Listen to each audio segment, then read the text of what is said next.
Hey there, Hollow Down world. It's your boy Pat. Welcome to the next episode of the Hollow Down Cigar Lounge. Excuse me, there, a little raspy in the voice.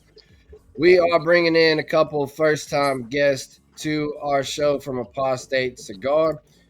We're gonna run around the circle and introduce everybody. Right here, you got OG homeboy Justin. What's What's up, up, Justin? everybody? In the corner this time, where Justin normally belongs, is Mr. Chad. Did you say it this time? You sound like Sylvester. Well, Justin ends up being Tweety. in the corner by default so many times. This All the time. time. And right down here we got Brandon, and over there you're gonna not see me as Kendrick. Two owners from The Brady Bunch. Brady Bunch. How you doing up there? Hey, we're doing good.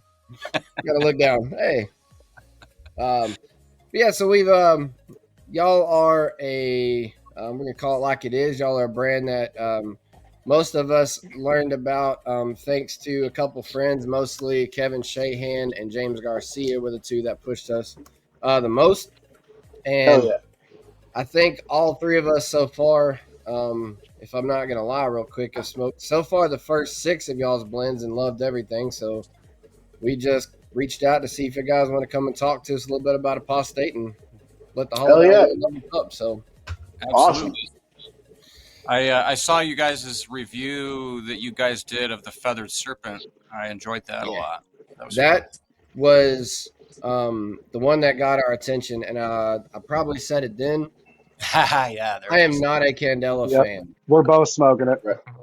I'm not either, but I like this cigar. I'll tell you. Oh, yeah. The only reason I'm not smoking it is because they are. So I grabbed the Zara Hemlock. I was going to be smoking it too. Fucking hell. Love it. And Well, I Kendrick- do not like Candelas, but that one grabbed my attention so hard. It was Kendrick we get told that, me we get that something. feedback a lot. Kendrick told me something at PCA about this cigar. I don't know if I shared it with you two, but the binder is it Mexican San Andreas? It is. I remembered that. Yeah. hey, Oh, And that's the binder. why, Okay. and I think that's why I like this cigar more than most Candelas. I did The not know that. wrapper is going to have a lot to do with it as well. Typical Candela wrapper grown in Ecuador, usually a Connecticut seed or a Habano seed. This wrapper was grown just for us, just for that cigar, by Hoji Blanco in the Dominican Republic. So it's Dominican grown Corojo seed Candela. They built the firing barn and everything just so that they could produce that leaf for that cigar. It's a very different flavor profile, a little richer, a little more oil and texture to it than your typical Candela. But the San Andreas binder definitely has an impact on the blend too. I feel like it takes some of the grassiness out of it for me personally. Like, I don't enjoy, that's the part I don't enjoy about Candela, is that really true grassy note. same.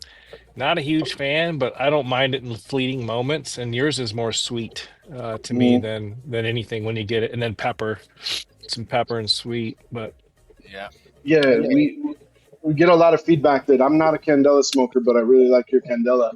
And I think the goal for both Kendrick and I was, regardless of whether or not it's Candela, we just wanted to blend a good cigar. It's a good cigar, happens to be a Candela.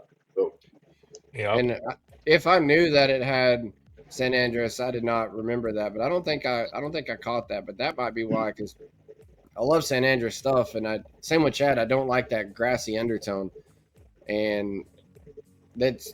I mean, it is what it is. It's become my favorite Candela, which is a very short list. But the fact that I even have a favorite Candela to begin with says something, because it's not my jam. yeah. I thought it was a mentioned Connecticut broadleaf. I didn't know it was San Andreas. That's awesome. Yeah, that's cool. Kendrick mentioned watching the first review that we did on it. That was about a year ago, I think. Seems like it was maybe coming close to a year. But anyway, I made mention. I don't remember if that was the first time I smoked it or the second time a year ago, and on the show. I know it was And real early. I mentioned that like there were times that I was smoking it that I forgot that it was a Candela. Like you don't even think Yeah, about 100%. it. Like, it's just a cigar, you know. It's just that's the whole point. Yeah. That It's a was back in April. It's a wonderful rendition of a Candela for sure. Well, since we're on the Feathered Servant, can you guys tell us the meaning behind the name? So Oh, the Mormons believe, in case you didn't know, that Jesus visited the ancient Americas after he was resurrected in, Palestine. And so 6T. they also believe that the Mesoamerican god Quetzalcoatl, which was depicted as a feathered serpent, they believe that the mythology of that god was a historical distortion of when Jesus himself visited, and that the god that they're worshiping is Jesus.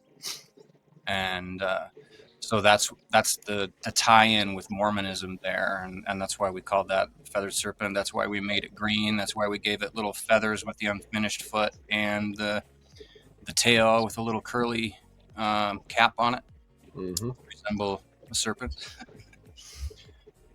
Well, I may jump the gun. I was going to ask you guys to intro how you got into this, but I'll kind of flip this since Justin's talking about the name. We realized something really cool, and I don't remember, Chad, if it was in the middle of the first show or right after. And I'm going to throw this logo up You real figured quick. it out. So this is y'all's logo, and I'm sorry if it's a little fuzzy. Didn't want to upload right. But what I realized is y'all's name, Apostate, 8 letters, coincides with the first 8 blends of y'all's cigar with the logo of each cigar matching the name of each cigar, which I thought was cool as hell. Yeah, great tie together. There's a lot of forethought that goes into something like that most people don't put out. And from just looking a little bit, I wanted to, I was going to take the opportunity to ask y'all, is every one of those names of your 8 blends similar to Feathered Serpent, where it's got a purposeful name? Because that's what it felt like.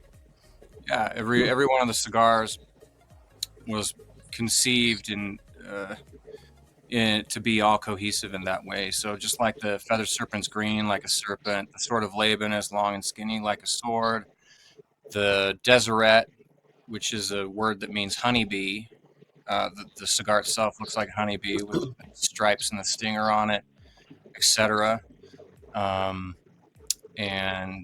yeah, so it all is connected in some way. Yeah. So I loved your story, Kendrick, about the feathered serpent. And I know you said, I don't know if you guys know, these 2 dudes probably didn't know, but I knew all about it. I've done all the research about y'all's blends, and I found it so interesting because I used to be Mormon. Justin is our resident Mormon. Yeah, exactly. Yeah. So my family's from East Texas. Long story short, they became Mormons. Both sides of my family are still Mormon. My mom always gives me crap about you should come to church or whatever. We take the kids to the trunk or treat at the church with my sister and all that. But I actually lived in Utah for 3 years, from 12 to 15. Did the Boy Scouts, did all involved in church, all that. We lived in Bountiful and then North Salt Lake. Yeah, so I live in Bountiful. Oh, awesome! Yeah. So I went to South Davis Middle School, and then what was the one up further on the Panthers? Can't remember it. Mueller Branch Park Middle School. Mueller Park, Yeah. So I went to both of those schools, and then my dad got recalled back from his job at Lockheed, so we ended up moving back to Texas. So I've got a little bit of a backstory, but I when I found out, I got introduced with this specific stick through Madison Money. Oh yeah. I was like, I was looking Mad at the Money. band. Yeah, I was looking at the band. I was like, wait a minute. Like I immediately saw the symbols, and I was like, that's the Salt Lake Temple. That's Angel Moroni. That's the desert. I'm like, what is this? And he was like, oh yeah, Brandon's my good friend. Blah blah. It's all got Mormon themed, and I was like, dude, I used to be Mormon, so it was just a crazy way that I came to love you guys' cigars. And matter of fact, I'm headed out hunting the weekend after Thanksgiving, and I'm stopping at Honeycomb Cigars in Waco. It's Hell called yeah. Honeycomb in Waco, and I'm gonna get all 8 of the apostates. Awesome. So yeah, I'm looking forward to it. But yeah, that's a little backstory on me, and so I appreciate the story of the feathered serpent. You did a way better job than I ever would have. Yeah, Yeah. I kind of recognized some things like, I grew up Baptist, but I had several friends that were Mormon. So, but as far as I got was some of it sounded familiar. And Justin, I remember the first time we talked about it. It wasn't on a show. Me and Chad and Ryan talked about it, and you were like instantly schooling us. You're like, man, I think this is what they're doing. Like this, and it turned out to be the case. So it's kind of Yeah, the Deseret I spent many times at the food bank. Many times. Yeah. Deseret Industries, yeah, all that. Yeah. Yep. I'm Yep. curious, and I'm sure some of the people out there are too, to hear about how you guys actually started. Like, what caused yeah. you to get into Yes, please. cigars? I know you guys both own Beehive. Is that, or your partners in that, or? No, I was the GM at Beehive for a while. Kendrick is the sole Okay. proprietor. Okay. Okay. So Kendrick owns Beehive. Mhm. And what is Oh, Beehive? I'm not okay. familiar. I just knew you guys were involved with it somehow. It's a cigar lounge. Oh, that's right. Put it up, My, Brandon. We'll give it to you. It's a brick and mortar. There we go.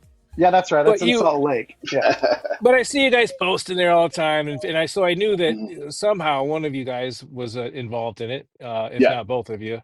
So, Mhm. like, what's the story? How'd you guys start? And like, did you own Beehive before Apostate, or go through Yes. all that kind of so we can get some history? So I got into the retail side of the business in 2009 when I picked up. I bought an existing cigar shop, just this tiny little hole in the wall place, closet, humidor, hardly any foot traffic. It was failing, but I needed a project because I was a musician playing the piano bar at nights, and I had all my days free, and I was like, I need a project. So I picked up this cigar shop and started turning it around, rebranded it Beehive Cigars a year after I picked it up. Moved to Salt Lake in 2012, and then in 2016, I get an email or it was a Facebook message. I actually dug it up like a couple months ago just to it's just for fun memorabilia, but get this message from a guy named Brandon, and he's like, "Hey, I really love cigars. I want to get in the cigar business. Do you have any openings? Can I?" And I was like, "Oh man, I'm not really hiring tobacconists right now, but if that changes, I'll let you know." And 2 months later, things changed, and I needed someone. So I messaged him. I was like, "Hey, do you want to come meet?" And he came down to the shop, and we smoked a cigar, and hired him as a tobacconist. And a year later, he was the manager of the store. And then I'll let Brandon take over from here about the beginning of Apostate. Dude, I was this close to taking another job too, because it like when I messaged him, I was on kind of a hiatus. I had left. I was working for Netflix corporate, and I left because it was soul sucking, and didn't know what I wanted to do with my life. I approached Kendrick early on in that hiatus. Toward the end of that hiatus, when the wife was like, "You should probably start working," was when he finally messaged me. I was this close to going back into the corporate bullshit, man. So thank God. Yeah. But no, let's see, GM there for 4 years. And then we decided, we had always talked about kind of doing a blend for Beehive, doing like a house blend, but we would go down and we would work with our friends down there and, like Hochi or Abe or, Ram Rodriguez, somebody, and blend a cigar just for the shop. The first contact we made was with Hochi Blanco. Kind of told him what we wanted to do, and it had started getting a little bigger in our minds than just a house blend. So after talking with him and coming up with some branding and merchandising, we decided we were going to launch a brand instead. So we went down 2021, early 2021, and started working with Hochi Blanco down there at Tabacalera Palma and blended our first 3 blends on our first trip. And then hit shelves at the end of that year. December of 2021 is when we hit retailer shelves. So it was one of those like right time, right place. COVID was actually kind of helpful in that sense because COVID was bringing more cigar smokers to the table. People were looking for new experiences and different stuff. We had time to travel because we couldn't let anybody in the shop for a few months. So yeah, it all kind of came together in a nice little perfect storm of us getting the opportunity to go play with tobacco and line stuff up, like the merchandising, all of the logos, the design, and all of that. Kendrick and I had that hammered out before we even blended a cigar. So Hell yeah. yeah. It's funny that you bring up COVID because we've mentioned that on the show a couple times, of how ironic of a boost that COVID ended up being for the cigar industry when there's a lot of industries that it hindered and held Mm-hmm. back. It actually gave, like you said, it gave you time to travel. It gave, you know, owners and blenders and reps time to go because you couldn't bring people to use much. So it's interesting how that kind of worked out in y'all's favor as well. Yeah, it was just good timing. Yeah, we had lots of time, and like everybody during that era, we were, trying to find something to occupy our brains besides the doom, scrolling, etc. and and a good anecdote, and not anecdote, antidote for that is, for me anyway, and Brandon, I know, to be engaged in some sort of creative pursuit. And so yeah, cigars ended up being a great thing for us to do. It was a fun project, and yeah, the whole process was just super awesome. Heck yeah. Mad Money said, "Let's fucking go, boys." Mad money. Not mad. So I have a did you guys break away from the church like separately prior to meeting? Yeah, Both of you had already severed, and then you met each other, and you're like, all right, let's do this together. we had kind of parallel journeys in a lot of ways. We both served 2-year missions. oh When wow, 19 years old, I went to Scotland. Brandon went to the Dominican Republic. We both became disillusioned about the same time, and we both eyes were open. we Yeah. ended up both finding cigars in one way or another, and it's funny how life goes. That's an interesting line of fate because I think, well, I know I did, and I'm sure others did, had the assumption that y'all met while you're in the church because your stories are so similar and that it you went that way. I think that's a common assumption, at least for myself. I always assumed that they knew each other like since they were kids, and then broke away from the church together and Right. ran off. And like I mean, It feels Utah is like a it. small state. I wouldn't be surprised. right, Yeah. holding We do It hands. feels try like it. We do try and embody that playful childhood energy. Yeah, Yeah, by 15 years old, I was done. My parents, they would literally have to physically drag me to church. I was like, I'm out. So luckily, I did not go on a mission. I mean, it would have been nice to travel and learn a different language and all that, but it wasn't for me. I do have a question about Beehive because I know back in the day you used to have like memberships to just drink. How does that work with Utah laws and tobacco? Because I know you can't even ship tobacco to Utah. Because Yeah, the reason why I say that is because I have a family friend that lives in Utah. He just got started in cigars. I introduced him. I told him about Beehive, told him about Apostate, and I was like, "You got to go down there," because I think he lives in Bountiful as well. But how do the permits work and getting it legal, or all that? technically, there's no permitted legal indoor smoking in Utah in public spaces. So you can't even smoke in public in Utah. You Well, can outside. outdoors. Okay, Yeah. like a park or something, but not at like a concert or a outside patio at a bar. Correct. Okay, Some that's what I thought. bars. Yeah, bars are pretty I okay. knew they had interesting laws on it. What if you have a private club? Well, And is that different? it can be. It depends on how it operates. If it operates kind of like a mutual lease that people are sharing, do whatever they privately want to do, that's probably okay. I know of some people that run, their own little cigar dens, and Speakeasies. yeah. Yeah, kind of a speakeasy. Yeah. Yeah.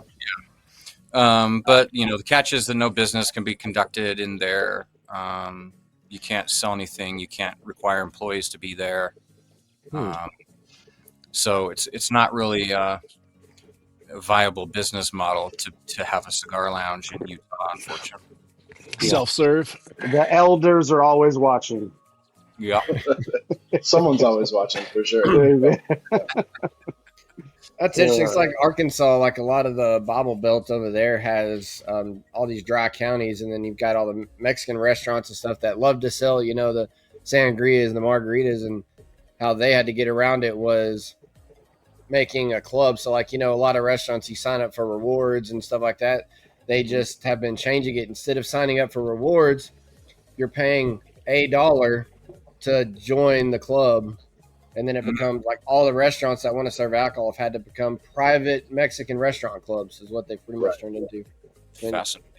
The only benefit about COVID with Texas is that all the kind of squashed. No more dry counties, and then you can get alcohol sent to your doorstep. It changed a lot. Got a little bit more free. Now, when I saw you guys at PCA, I swear I might be wrong, but weren't you guys working on a project with some small cigars, like a cigarillo type cigars? I haven't seen them anywhere. Okay. Did anybody are they see out Kendrick's yet, or face when you asked that question? I saw that. I was gonna mention it, but he was like, was I not supposed to? Was it a bad? No, I mean, it's fine. at PCA, right? Yeah, that's what I saw. We just wanted to give you guys a little teaser. A little Okay. taste. Next, those will be released next year. Okay. Right on. They're going to be called the Lost Pages. That's Okay. great. I got to That's enjoy great. one at the show. The so that Lost was nice. Pages. The Lost Pages. Those are a machine roll, or are they a hand? They're a hand roll. Machine They're roll. made on machines at Tabacalera Palma that are over 100 years old. Okay. So Lost Pages, is that in reference to what Joseph Smith lost, or is that what is it? Yeah, okay. Well, we won't say any more than that until you guys are ready to all release. tied But in. I was It's all just tied curious, these guys know what I'm talking about. It's funny. I could just mention a few words. They're like, yep. The filler that we use in there is the trimmings and cuttings and scraps from our main production. Okay. So it's also those Lost Pages, but there's also that Mormon tie-in. That's Kind of a genius. double meaning there. I like it. You guys I love are stuff like artistic that. with your shit. It's awesome, Right. man. I value that so much in a cigar brand. Well, I don't know if you guys have. I've seen Kendrick. I've seen several videos of him now playing the piano. And by the way, you're phenomenal. Like, Oh yeah, that's Mormon it is 101. nothing Someone's got short to of play the amazing. piano in a house. Have you guys seen it, Pat, Justin? It's I just No, saw I haven't. he's not just dabbling. Like, I Oh, just saw no. like the first He's a video like piano a week player. ago, and I was like, "Holy crap! I think I know who this is." There's usually one good piano player in a Mormon family. And they're always big families. So we have several. Like my grandmother has like 49 great grandchildren, and there's several people that do very good piano work and guitars. They could have a whole band. Yeah. And often so how's your guys' transition been? Which transition? Well, at PCA, I love you guys Brandon's jumped face. ship and you went to Negra, right? Yeah. So the For transition distribution? into distribution and marketing with Oveja Negra. Yes. Has that been going well? Been fantastic. Yeah. It's been cool. I mean, we were kind of flattered that they came to us. We recognize, and they said as much, that the grind that we've been doing for 4 years on our own, just Kendrick and I and a couple of reps here and there, is kind of what got us on their radar. And that grind is what they appreciated and why they wanted to kind of fold us in, right? And so now we've got the power of their marketing and their distribution behind us, but we've also got the power of their sales force. We're talking 10 reps who are very highly regarded all over the country. Guys like Nick Goss, Levi Lucas, Jody Haley in Texas, Tim Wong, Joe Schwartz, all those guys. It's been going well. We were growing, but now we're growing. So Right. it's been good, man. We're excited to see what happens. It's only been 6 months, and we've already seen incredible growth and support. And I think it's only going to go up. That's what I was going to ask you. So since the show, you guys have seen a serious uptick then? Pretty significant. Yeah. I mean, Good. it would have trended that way anyway, most likely, because we're still a new Yep. brand. People are still hearing about us. It's just Right. happening a little faster than it would have organically. Yeah. Yeah. I think you guys are gonna blow up. I mean, like, yeah, the whole analogies behind the symbols and everything, that's one thing, but the blends are phenomenal. Like, Thank It's it's different to have like your images and stuff. It could be cheesy, just marketing, and the blends are shit. But you guys' blends are. Well, There's not one we've that I don't seen like. both, right? We've seen both. You've got catchy marketing and cool packaging and hot shit, and the cigar's just okay. And then you've got Yeah. these really fucking good cigars with absolutely no presence on a shelf. Nobody knows what the fuck it is because the Right. brand sucks, Yeah. or nobody's talking. There's no packaging at all. But if you've got both, I think as long as you don't proactively fuck it up, you're probably going to be okay. Yeah. And talking about your like marketing your blend, something we talk about is, and if I ever did a cigar, this would be because I love this about your blends have a vitola for a blend. So it's like I feel like when you were setting the blends, yes, you got your symbolism involved with each one. So there's that added layer, but you also found like, okay, with what we want to do with this cigar, this is the best blend for the best size, the best shape that matches the best meaning. It's like it's a multi-layered aspect that you took time to think about, where it's not like, hey, I came up with a blend in a Toro. Cool, let's make 5 sizes that may or may not be the same. Right. You know, So I Exactly. have a question about that then. So did you guys work backwards or forwards? Did you make the blend and then name it? Or did you have a name for the blend that you wanted to work into a Vitola? We already knew what the blend was going to be called, and Okay. we knew what the size was going to be before we ever started blending it, with maybe one We exception. we have kind of, it's like, when you're in a kitchen and you want to make a dish, if you're going to make steak or spaghetti, right? You know what you're going to get up to.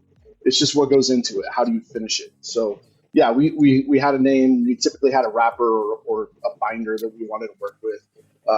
We had maybe a size or something like that in mind, but we blended everything to the size that demonstrated that blend the best, for sure. And I've got it's the only picture I threw up in time, but this is kind of, I stole this off. It's either y'all's website or somebody else's, but this is the, kind of the spread of your first 8 there. And, it's, as we're talking, it's like this, as you see it, is what the cigars are. And of course you've got your, the witnesses have that other Robusto format for your, your production, but like, it's cool that those are the blends. Like that is, each blend, that is what you're getting. It's not 16 variants of each thing. I don't know. It's something that I appreciate because it's kind of nerdy in a good way. It's like you didn't just make it to make money. It's clean. It's clean. It is, and you have representation behind it. Which, I mean, the whole reason we're doing right now is we call the whole brotherhood the friendship therapy term. It's kind of what our group calls it because like you cigars bring you together for a reason to have conversation, to have camaraderie, and we kind of push away from the brotherhood concept just because that old stigma of it's the old white rich happy guys, and it was like almost sexist. Like that stigma's gone. It's just everybody comes into the cigar space. Should be a safe space to talk. Well, when you have a brand like y'all have done, you're not just smoking a damn good cigar. You're smoking a damn good cigar that has a damn good story behind it. And so it brings the conversation to life in an even more vibrant way than, and it's not to dog on other brands. Everybody has their own style and vibe, but from a cigar nerd myself, it's very appreciative to see something that has that much foresight behind it. Like y'all, like you saying you knew what you wanted to do and you just went and freaking did it. Yeah, everything's been pretty deliberate for both of us. We both told the story several times that growing up in the Mormon faith and why that's such a huge part of the imagery and the vibe is that was our community, right? That was our whole world. I mean, Justin, you got a piece of that a little bit. Oh yeah, absolutely. It permeates your whole life, especially in bountiful fucking Utah, right? So when you leave that community, when you walk away, when you become an apostate, there's a real stark sense of you're on your own, right? for me, I felt that way for a few years until I found the cigar community.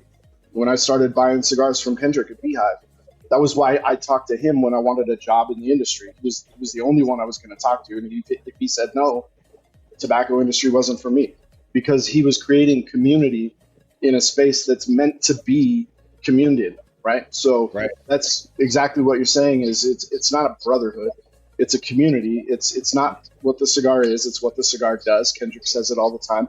Carlito Fuente says it all the time. It's not about the cigars, but the people, right? Right. So we want the branding and the marketing and the experience you have when you pick up an Apostate. You're going to smoke whatever you're going to smoke, but when you pick up an Apostate, we want you to feel that sense of community.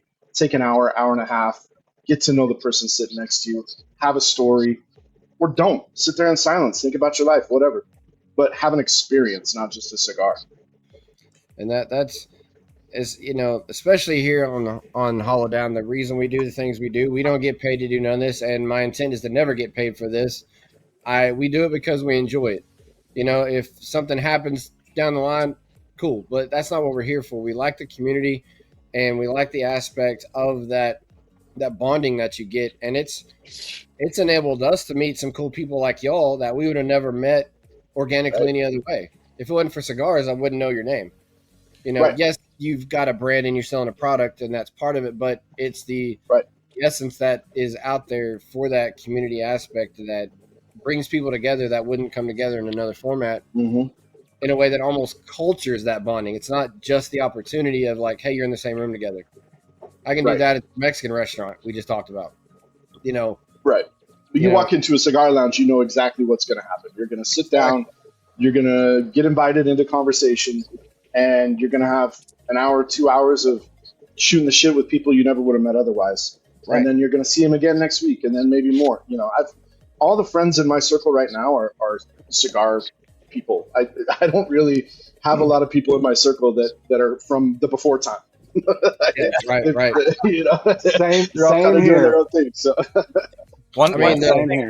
the three of us down here, and then plus Ryan, who wasn't able to make it. We consider ourselves the OGs, and it's not just us. There's a bigger group, but as far as the podcast is concerned, and we met in different online groups for no other reason than we realized, okay, we're starting to push out the same posts. We're kind of talking about the same thing. We're starting to like the same thing. It's like, okay, that guy's somebody I want to talk to because there's some bonding there.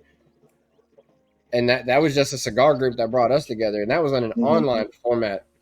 Right. We all met online before we ever met, and I still haven't met Chad in person 3 years later.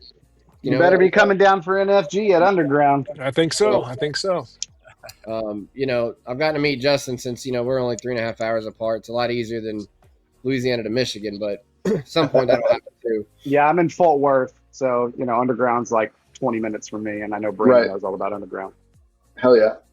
Yeah. I came all the way to Louisiana, but Pat never came to see me. He never made it the rest of the way. way. He decided to come to PCA while I was stuck on shift and couldn't make the drive down to New Orleans.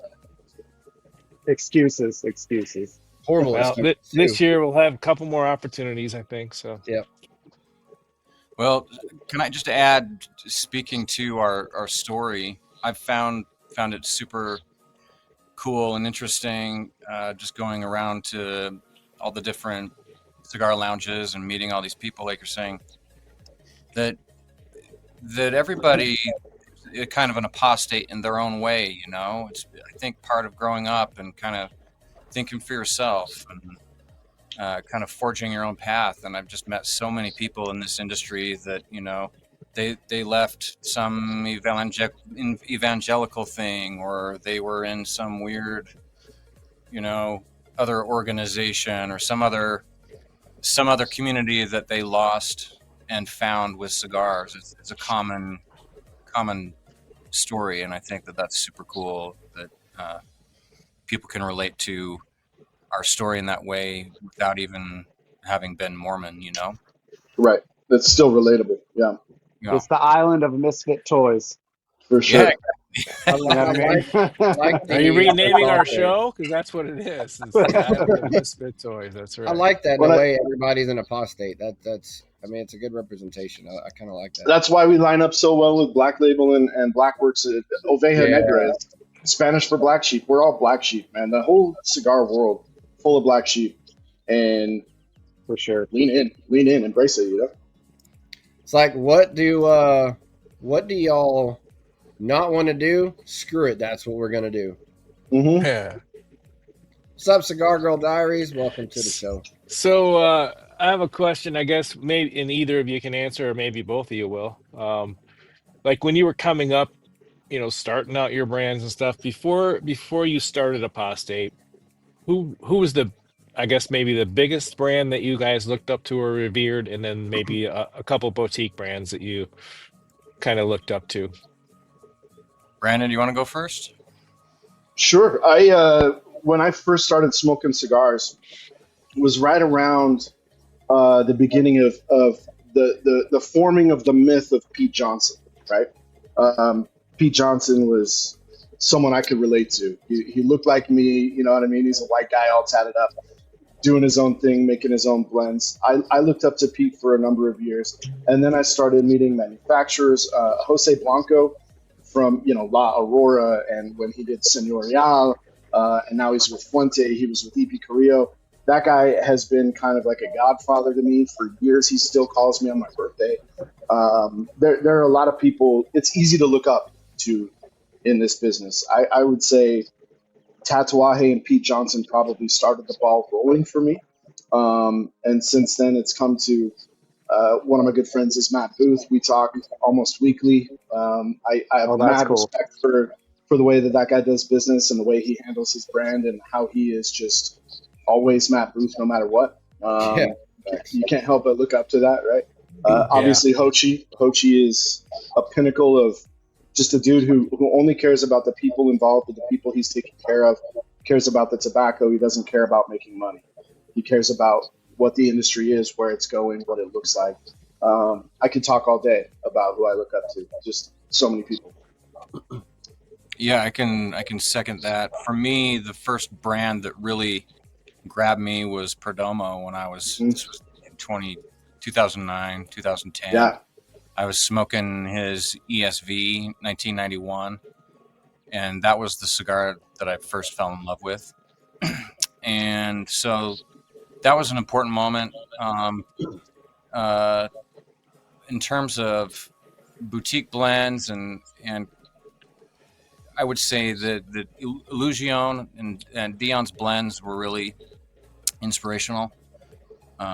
I love every single one of his blends. I don't think there's an Illusion that I don't love, and I think that's great. Just making awesome cigars and letting them speak for themselves, and kind of shrouding them in a bit of mystery. I was definitely inspired by that. Also, love Pete Johnson's blends.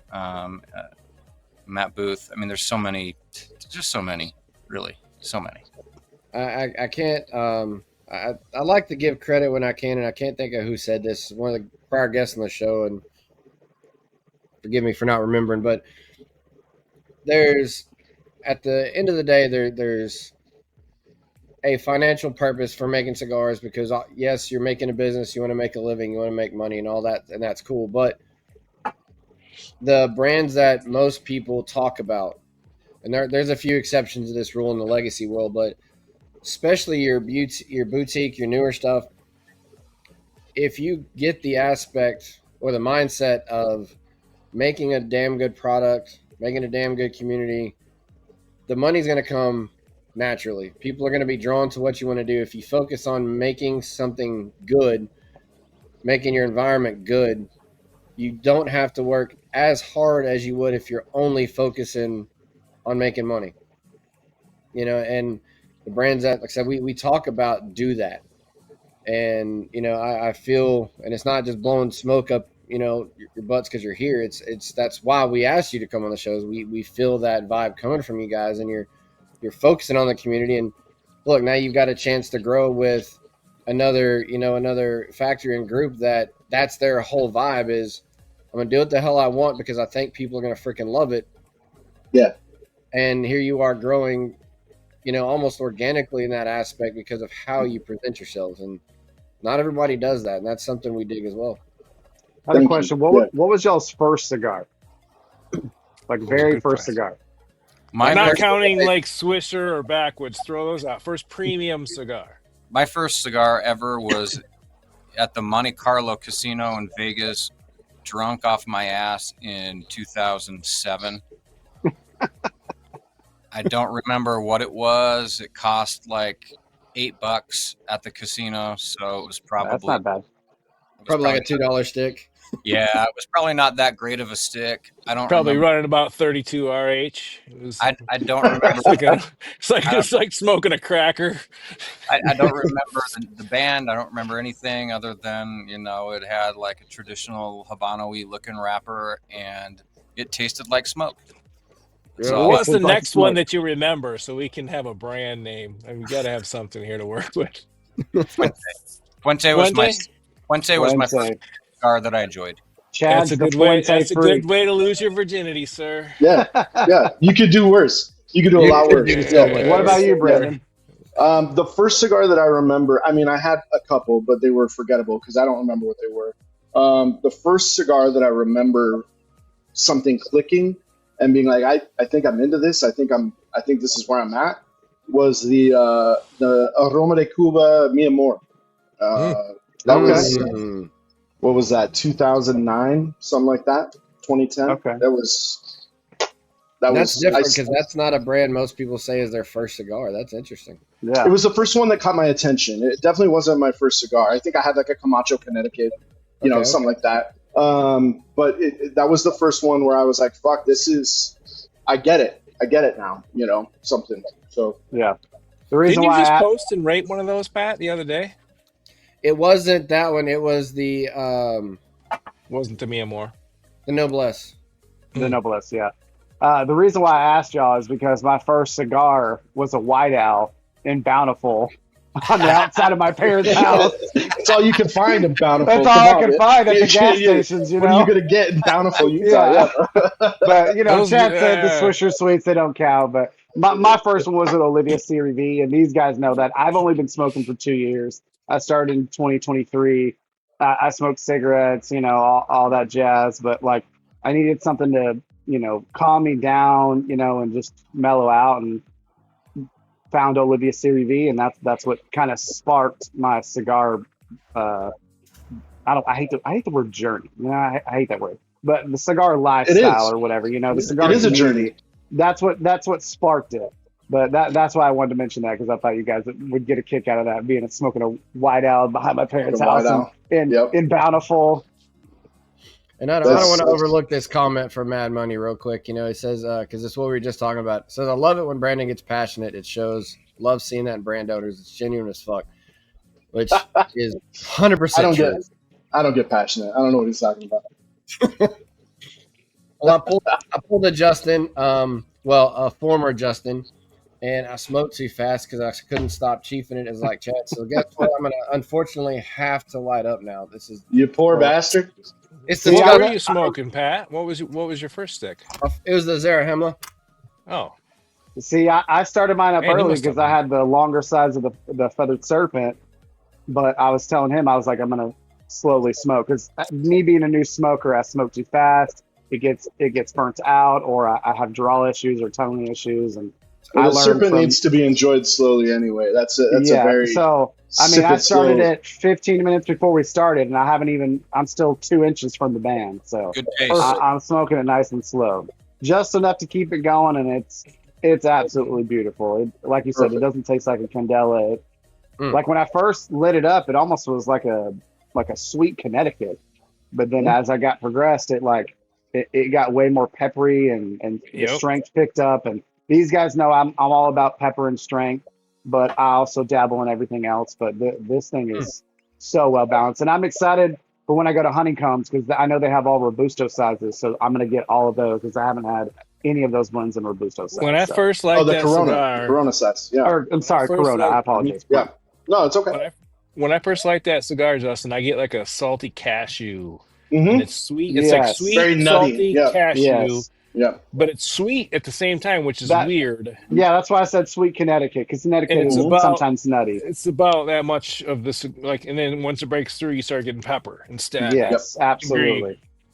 I A agree. little bit of cocoa, kind of Yep. creamy, Yeah, really creamy. I said Connecticut because it reminds me of the old school Connecticut. It's not like the newer stuff, but like it was really solid. I enjoyed the very beginning of it, and then I mean, again, I'm smoking it slow on purpose. Good. We kind of said this at the beginning, but like I said, I lit that like shit. So my other favorite is the Deseret. That's hands down my two favorites. So that's the one I haven't had. Deseret I haven't had that one. Gosh, you're had gonna all love that one. first 6 so far. It is a toss up in between this one and the Deseret. What is my number 1 and number 2? It is such a close toss up for me. I'm probably gonna spend a few $100 getting like 2 of each of all the blends when I go down to 100 gallon. And I like. When are you gonna be in Waco? The weekend after Thanksgiving. So I'll be there, dude. On Saturday No the way. 6th. That's awesome. Yeah, dude. On Saturday the 6th, we're doing an event with Black Label at Honeycomb. No shit. Okay. You should come. Wait, what date did you say? The Saturday the 6th. Oh, the 6th. I'll be the weekend right after Thanksgiving. So I'll be there the 20th. Got it. Yeah, unless Well, I can shit. convince the wife, I might be able to make it, but that's a 2-hour drive from Fort Worth. So I would it's say worth that it. I would go over there that day, but I will be going to New Orleans for a cruise. So Oh, you poor guy. Mm. I know yeah, it's right. terrible. That's a good excuse. If you had any other excuse, I'd say boo on you. But I want to say this, and we kind of hinted at it earlier, and I've started this 3 times and got sidetracked in some badass conversation.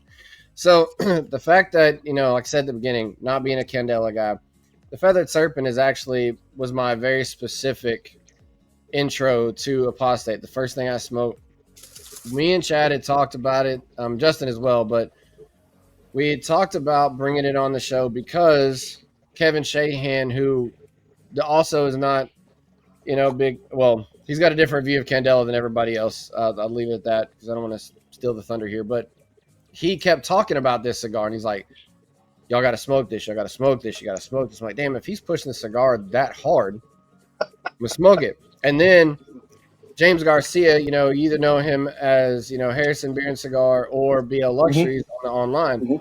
And then it showed up in his Cigar of the Month club, and that's the Cigar of the Month that a couple of us do because he does it completely differently. And That's where this was from. I was like, damn, 2 of these guys that I actually like to follow are pushing the same damn Candela. I was like, there's got to be something to this. And then, of course, as soon as we lit it up, me and Chad, I don't remember if it was blind or it was either the first or second smoke, like he was talking about. I forget now. We pulled it on the show that early. So we're like, okay, there's got to be something to this. And then I went down a rabbit hole. I was like, I got to smoke all, because y'all had the 6 at the time. I was like, I got to smoke all these things. But that's how I got down the rabbit hole. Hell yeah. Now, Kevin, I think, has been our single biggest ambassador, advocate, whatever you want to say, for that Candela. He's done several posts claiming that it's the best Candela ever made. It's the best Candela in production. And I'm not gonna argue. I'm not gonna be like, yeah, you're right, but I'm also not gonna be like, So yeah, it's pretty cool. And James Garcia up at Harrisburg, when he smoked it, we gave him a sample at TPE just this year, 2025, and he bought everything we had left. Yep. He bought the remainder of our inventory after he smoked 1 cigar. So That's awesome. That's pretty cool. Yeah. I know I was kind of waiting because I wanted to support him just because he's kind of where, from the retailer side, I was kind of waiting for him to get the 7th and the 8th one before I smoked them, but I don't think he's got them quite yet. Brandon, were you going to say something about the Deseret when we were talking about that, and then we got sidetracked? You were talking about Deseret's. Your Deseret's the favorite for you, and then the Feathered Serpent is for number sure. 2. I was just going to mention that's nationally, Deseret is number 1, Feathered Serpent is number 2 for us in sales. Yeah, I'm looking forward to trying that because I have not tried that blend yet. So that'll probably be the first thing I light up right when I get back in the car headed to the deer lease. None of you have smoked 7 and 8 yet, huh? Which one is 7 and 8? What are they called? Moroni's Trumpet and the Endowment. I just got it. I've actually smoked that. Madison Money gave me that. Yet, though. That must have been an early or something because Madison gave that to me at NFG last year. So March he had that. He gave me that blend. Pat, you were saying they only had 6 last year. Was that last year y'all pushed those 2 out? or Those were debuted in 2024 at PCA. Yeah. okay, Okay. okay. Yeah. So that James makes sense. has all of them now, Pat, because I just re-upped on a bag Oh, he of does? Apostate, and I wanted to try both of those specifically, so I got one of each to Heck try. Yeah, James should have everything. Yep. He Okay. needs to make a sampler. I think samplers are genius for trying out companies, do the Apostate 8, If you go to Oh. tinderbox.com, they've got an 8-pack sampler on there. Tinderbox.com. Is it called the okay. Apostate 8? Because that's a badass name. The Apostate. What is it? The 8, yeah. Hateful Eight? Was that the movie? The Hateful Eight? Yeah, the that's a Hateful good Eight, movie, yeah. dude. Yeah. I do Quentin like how Tarantino right Tinderbox there. does a lot of the samplers. I mean, there's a couple other brands that we've gotten to try. Well, at least I've gotten to try because of the way Tinderbox does samplers. And not every retailer does. So I like how they. Yeah, Tinderbox crushes their online sales. They're so good. Now, you guys changed, I remember talking to you about this at PCA. You changed your packaging or your shelf presentation stuff this year, right? Like you went from, didn't you only sell in bundles and then now you provide this tray? Is that what changed this year for The shelf tray space? has changed. We always had a tray. Okay. But the tray that you see now is our new and improved tray. We do still ship in bundles. 2026 is going to be kind of a hybrid. We are going to be going to boxes soon, but bundles will still be an option. I cannot wait to see what those boxes look like. I'm going to buy every single one. You guys could have a blast with the boxes. Oh, yeah. Maybe you already are. I might That's buy probably 2 what you've been boxes of working on each for the last year. just so I can burn the other ones just to kind of laugh. Send your mom a video. Yeah. Did you say your mom is still in the church? Yeah, Your mother? both sides of my family are. My mom's side and my dad's side. Okay. Well, I Do you take that back. Not my dad's side because there's only one uncle left, and he's been a hippie since the 70s. So that's actually the deer lease I'm going to. But he knows all about our family's background and all that. He got out of church just like I did, but in the 70s. So he'd be like, Do you send them pictures? Do what?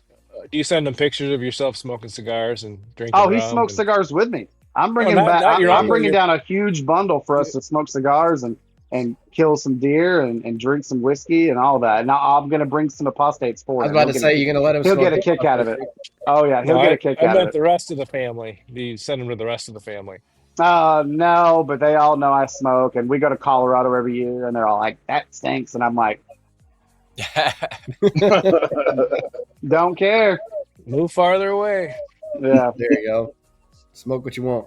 Well, I try to be nice, and I smoke on the side that the windows aren't open because in Colorado there's no ACs in those places. So I go on the parking lot, and that way I'm not fucking smoking out everybody in the whole area. Still be cordial for people. Yeah, as a cigar smoker, and I'm new, but I've already come to terms on my own. Like, you gotta set and setting. Don't smoke around a bunch of kids. Don't be the closest patio table next to the door that's open. Like, know where you're at. Yep. And then Spatially sometimes aware. I don't give a shit. Like on vacation, when we go to cruises, like James does, and I go to Destin, I don't care. I'm on vacation. Is your smoke it up point right there? Yeah, I'm on vacation. I don't care where I'm at. I'm lighting up.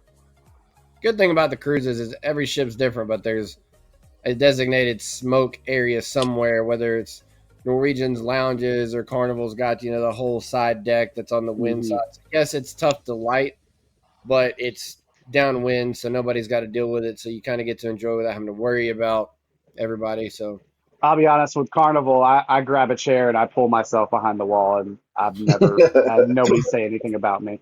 I'm like, I paid too much for these smokes for it to just be blown off by the ocean winds and stuff, because they can get very windy on a cruise. If anybody have y'all been on one, I'm sure if all of us have, it sucks to smoke in the wind. I'd say that the best part to the best way to light up a cigar is because most of the ships, that outside deck is on, it's either the level of or the level above the pool, which means they have the showers. So I'll light, if I can't light it, I'll run over there inside of the walled shower, light it up, and run out. Oh, that's genius. I never thought of that. Smart. Nice. I have a funny story about Carnival Cruise. I'm sure you guys know who John Held is, or Held, or whatever you say his name is. He's like the main spokesman for Carnival Cruise. Well, the last cruise I went on, I had 6 butane torches taken from me. But I fought the security guard tooth and nails for the last one, and I was able to keep one. And I contacted John myself, and Never I've got a had that issue. screenshot of his Facebook message saying it was on security. We allow butane torches, so you need to talk to security next time you go through and be like, I've got this. He says it's good. It's only you that have a problem with it. Because I've been on several cruises and no problem, but last I had 6 taken Like from me. my poker, this is part of it. It's separated right now, but I've got, it's got double punch in it, and it's got my poker. I've taken this on every cruise I've been at, except for like my first one when I was kind of learning. Never had an issue until our last cruise I had.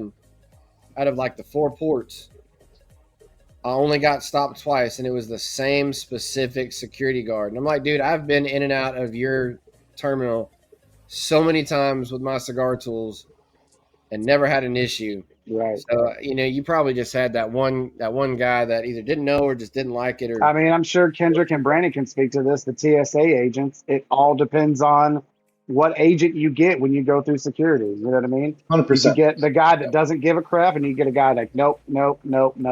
Yep.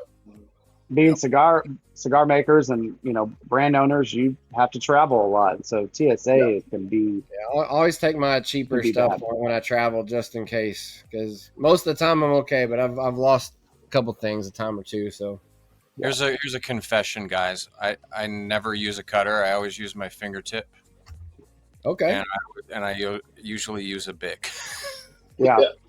Hey, Tim whatever Swanson works. from Cigars Daily, he does that. He's been smoking cigars for like 30 years, and that's all he does. All the OGs use their all the fingernails. OGs, yeah. I just peel it off, unless it's a torpedo. I'm finding out a lot of the OGs don't even toast; they just light up. When you're using a soft flame, you really don't need to toast. Yeah, that's what I used on this. I actually used a little soft flame that I actually got from BL Luxuries. Hey, Shout out to James Garcia. This little it's soft flame and then a butane torch. It's perfect. I rarely use a torch, especially when we're down in the factory. There's not a torch to be found. It's all Bics, man. I find that being a new smoker, I hurry the process. So a soft flame lets me slow down a little bit and enjoy the mine's ritual. Just environmental. Well, Most you of the all know time I'm that's impatient. true. Yep. I take the torch to it because I can't wait. Chad's so impatient. Time's a 37 minutes. Are you drinking a Red Bull, old man? No. One of those. Oh, okay. Those jobbies. Okay. Pretty good. Not too That's bad. Chad's go-to. I thought he was slamming back caffeine to stay awake. Right? I don't need to do that. Always give Chad crap about being old. He's not that old. No. He's just older, and that's all we need. Yeah. Yep. A lot older. Well, I have a question. Brandon, how old are you? And Kendrick, how old are you? We are both 43 years young. Okay. Yeah. All right. You're right in the middle of this 1982, bunch. baby. Yep. Right in I'm the middle of this 85. bunch. I'm right behind you. Right. Technically, Kendrick is older by like 3 months. So. And it shows by how much wiser I am. It's true. He's More mature. Those 3 months in cigar years, those 3 months is like 10 years for sure. Oh, yeah. That's funny. I guess I'm technically the young one here. I'm 37, but I started smoking I was 21, so it's 2009. Nice. I started smoking, so... Of course, y'all talked about your first cigars. I laugh at mine because mine was given to me, and it was acid infusion tea, and I knew nothing different. And so I lived on acid for a while, and I can't tell you which blend it was, but I remember the first time my first segue was a Padron. I was like, "Oh, this is a real cigar." Yeah. And then it took me a few years to find somebody that could actually help me curate. So I somewhere around 4 or 5 years, I've guessed at it. I don't know when it was, but it took me several years to finally actually start getting into good smoke. So say what you will about acid, it holds its place in the market for a good reason. It's a great intro cigar. I think it's the number one selling brand, isn't it, or something like that? It is. So Acid Cuba spent a long time as the number one selling SKU in the world for a few years. I don't know if that's still the case, but I know the Blondie is high up there. I guess I'm gonna have to try them at some point. I've always started with just regular. Just try them just so you know, because we talk shit about them, but like you said, they've got a purpose. And I used to smoke a Blondie here and there. That was early on for sure. It's funny. The guy that I send cigars to in Utah, he got out of the church, and his family got out of the church. That's how he smokes his infused and flavored cigars. He can't get into the regular stuff, and Hey, you like what you like. You know? yeah, Yeah. he Flavor gets stuff's sent kinda cool. packages. I'm not going to say from who or from where, but since he can't get stuff sent to him, I help the guy out. Yeah, Yeah, nothing wrong with sending your buddy a care package. It's just sports Exactly. memorabilia. Just sports memorabilia. That's all. That's all it is. You can ship tobacco into the state as a private citizen. There's no. Oh, can you? Okay. Yeah. It's the purchase of tobacco as it's written in Utah's tax code. Can be So free. it's how you buy it. Yeah. Yeah. Okay, yeah, because that's what he does. He buys it online, gets it sent to me, and then I turn around and send it to him. Well, Which you is, weren't supposed to say that part. Now the ATF's coming to your door. We won't tell. We won't tell. Hey, we'll do redacted. Before you were just sending them to him as a gift, and that Yeah. sounded better. That sounded way better. Well, the reason why I say that is because he always is like, you can take a few sticks out as your for what Tax. you did. I'm like, yeah, your tax. So I'm like, okay, and so I've got a whole little Pelican case full of infused and flavored cigars that are probably like 3 years old now. I started. It's great for giving out when you have a get together and people don't smoke. Dude, I gave it to the bug guy the other day. Like we sprayed the yard, and he was smoking a cigarette in his truck. And I was like, hey man, I appreciate your hard work. Gave him a water, gave him a Dr. Pepper, and gave him 2 cigars. And it was like a Sweet Jane and a Fat Betty. Okay. Yep. Perfect. There you go. So what's going to be new on the horizon at Apostate? That's a good question. Anything in the works? Well, you already know. Besides the little cigars. Brandon's eyebrow just went way up like The Rock. He was like, or is it top secret still? No, well, we can say that we're, I think, in the finalized stages of 2 new blends that we're excited about. That will be announced and released at some point, at some time. He who shall remain nameless. That's Right.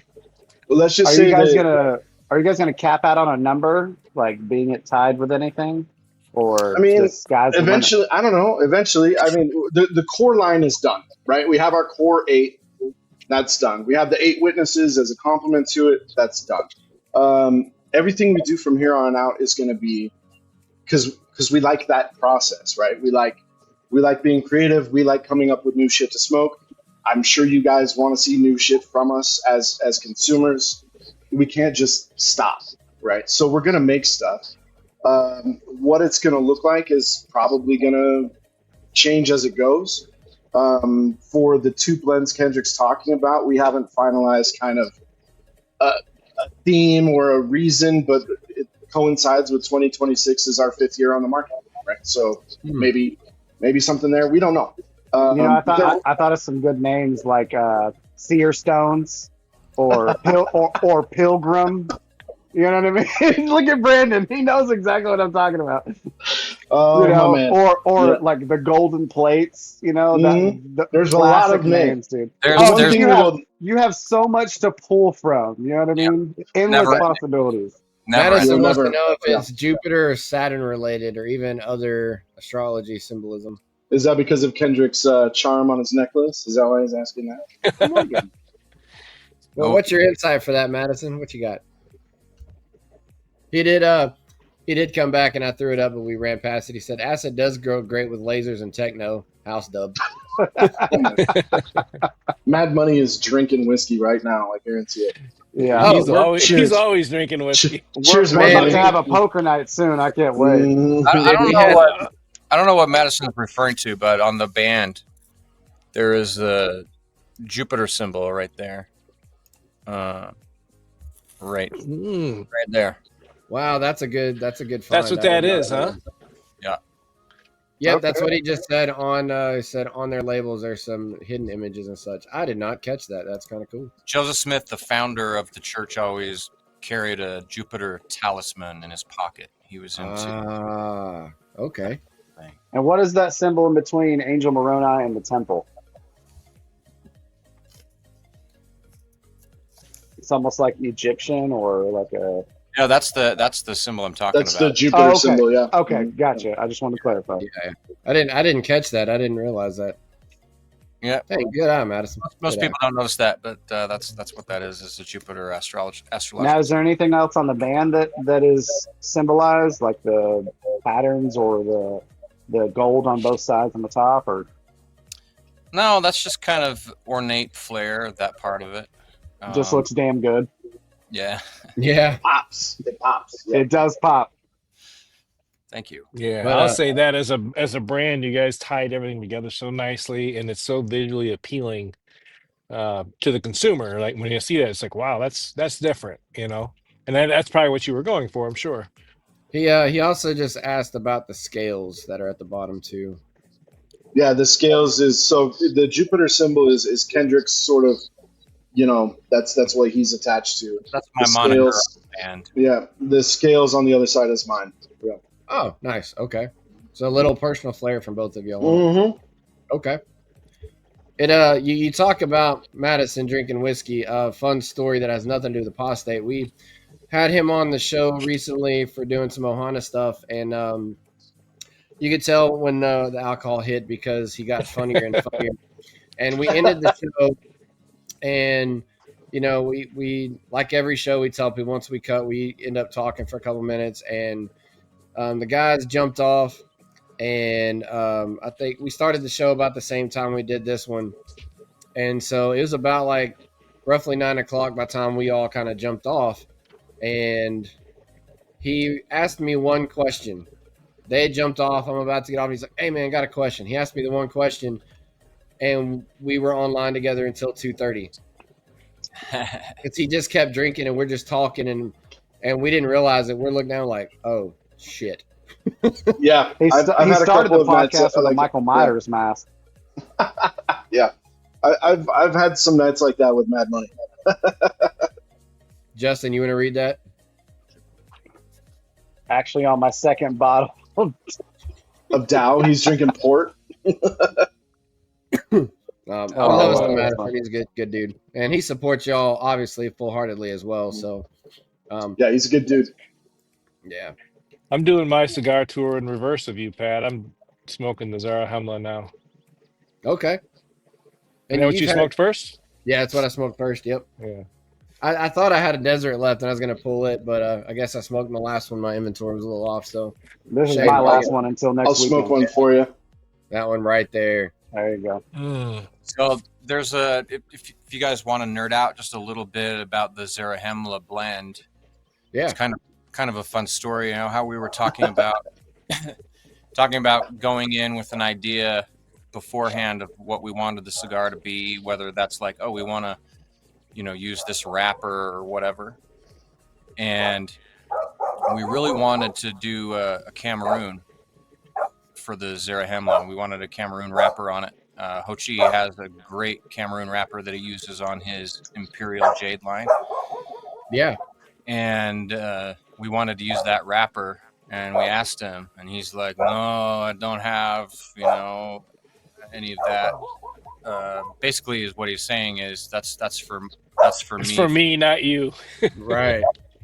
And we wanted to use a Pennsylvania broadleaf binder underneath that Cameroon, but we ended up, instead of using the Cameroon for the wrapper, we were like, well, Ho Chi, do you have any Cameroon binder? He's like, oh yeah, you can use the binder.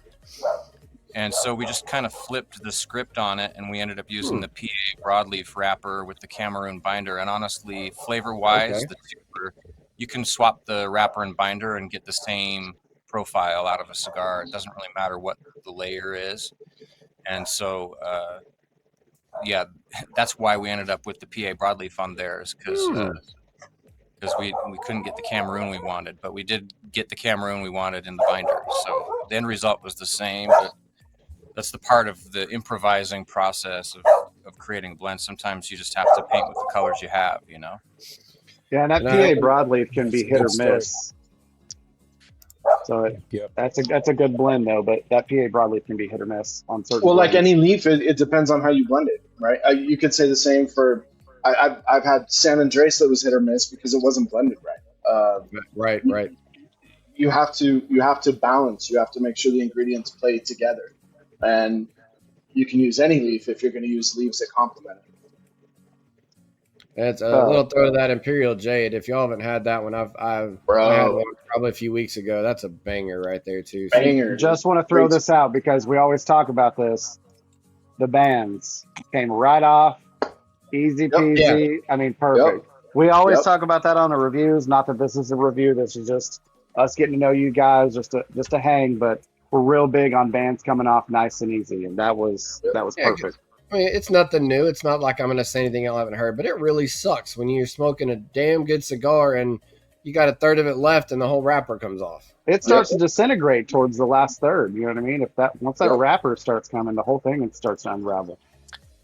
I enjoy about this cigar is the chalky texture on the smoke. Like, Not a Zarahemla.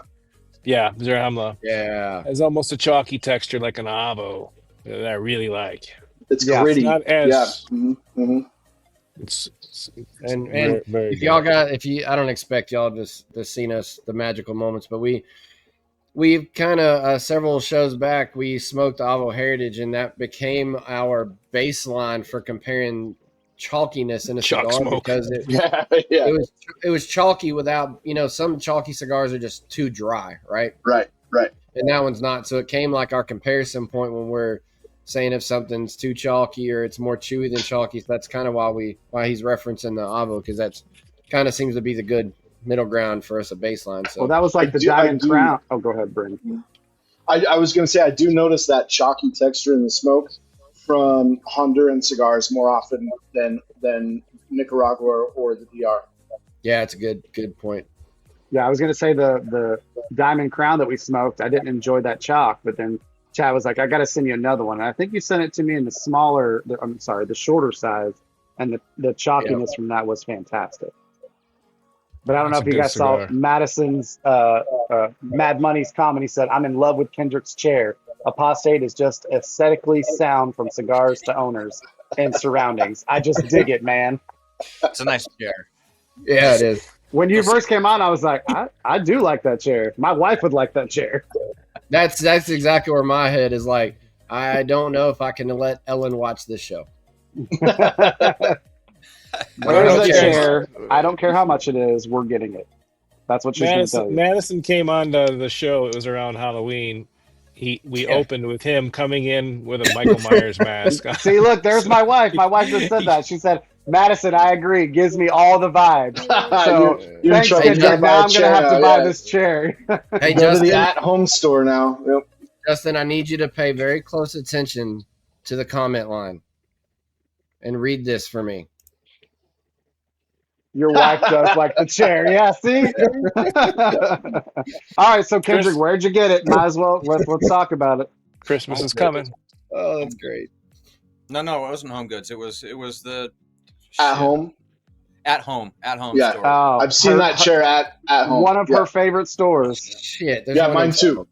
If Kendrick is good, if Kendrick's good at anything, it's curating a vibe. I'll send you guys a photo of our office tomorrow. Look at Mad Money. Mad Money's getting me in trouble. He said, right, Justin needs to buy you one or three. And this motherfucker. My wife appreciates the content she watches, and her my father-in-law smokes cigars, so every time I light up a cigar, it reminds her of her childhood. So I'm very thankful of my wife that is okay with me smoking. This is why we love the live shows, because this has nothing to do with cigars, and we got a second conversation going on Kendrick's chair. So, you never know. Melissa's laughing now. She's just laughing my ass off. Oh, man. But y'all, this is, I hate to do this, but this is the kind of part where we kind of have to wrap up for the show purposes, the live stream. And everybody out there knows when we close this off, we're going to sit here and finish these smokes for a few minutes and talk. But it has been absolutely fantastic getting you guys on here and getting you both on here at the same time. I'm glad that worked out. Been in the plan for a few months, and there's that Chad's hitting that Zarahemla right there, and it's just beautiful. Yes. Pops. And I know he said it, so yes, I'm going to beat this dead horse on purpose. Y'all's marketing, the presentation, the symbolism from top to bottom is fantastic, and sometimes they just look cool, but I like the fact that they look cool with a meaning. So it's creates good story, good conversation on top of actually having good cigars. So I feel on a personal level, y'all have balanced the two together. Thank you. So definitely become Apostate fans. They're in my rotation now for sure. Appreciate it. 100%. Thank you. Well, Thanks for having us on. You guys are doing a great job building that community. That's what it's all about. Connecting. It's impossible to have a shallow conversation over a cigar. That's right. That's good. well, we're gonna close with this comment from Mad Money. Brandon will whip out the axe and tickle some nickel as well. Both badass. I played guitar one time for 5 minutes in his house, and he thinks I can play. I can't play. That's awesome. Well, gents, I appreciate y'all that coming was on. good. It's been a damn good show, like I said. Y'all watching down, thanks for the comments. And as always with our live shows, in a couple days, we'll repost the edited version, get rid of that timer at the front. Any comments, suggestions y'all got, feel free to hit it on the show.